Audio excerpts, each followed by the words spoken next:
Арнама қош келдіңіз. Бүгін сырники рецептімен бөлісетін боламын. Ол үшін 200 грамм сүзбеге, 1 жұмыртқаның сарысын, 1 ас қасық құмшекер, 2 ас қасық ұнды салып, жақсылап араластырамыз. Кез келген сырникенің дұрыс шығуы ол сүзбеге байланысты. Тым ылғалды суы ағып тұрған ірі түйіршікті сүзбеден сырники дұрыс шықпайды. Сол үшін жұмсақ, өте құрғақ емес, оңай біріктірілетін сүзбе таңдап алуымыз қажет.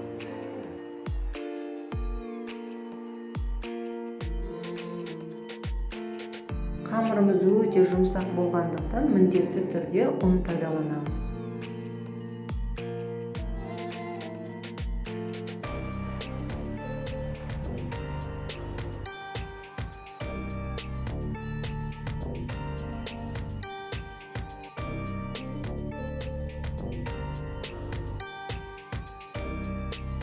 Ұнға ауната отырып, ұзынша формаға келтіріп аламыз.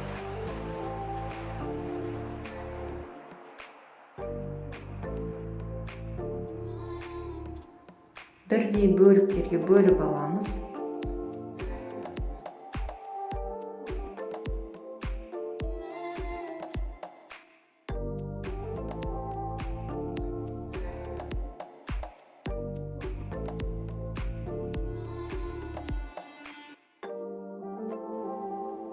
Пышақтың көмегімен дөңгелек формаға келтіріп аламыз.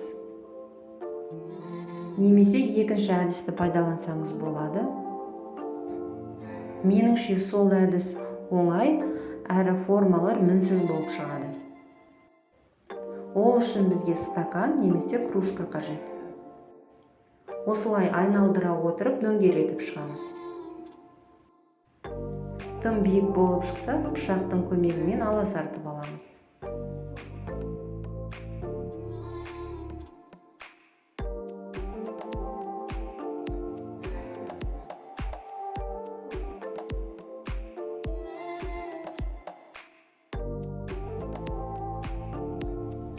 Байқаған болсаңыздар, қамырымыз өте жұп-жұмсақ. Осындай болғаны дұрыс.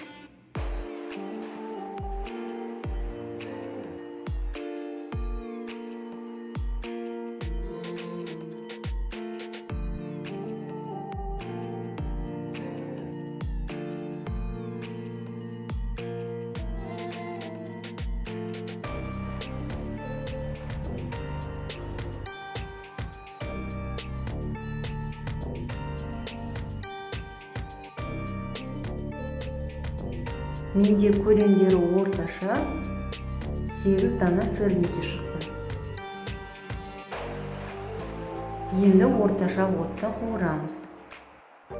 Ол үшін азырақ сұйық майға сары майды салып ерітіп аламыз.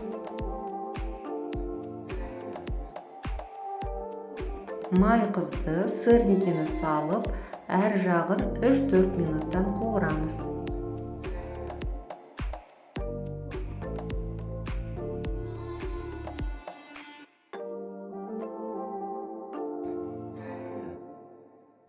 Қуырып алған соң 180 градуста қызып тұрған пешке 10 минутқа салып, тағы да пісіріп аламыз. Сырники дайын, өте жұп-жұмсақ, іші ылғалды, дәмді болып шығады. Таңғы асқа өте жақсы вариант, балалар да сүйіп жейді. Қалауыңыз бойынша варенье, бал немесе қаймақпен ұсынсаңыз болады. Рецепт ұнаған болса, арнама жазылып, лайк қалдыруды ұмытпаңыз. Астарыңыз дәмді болсын.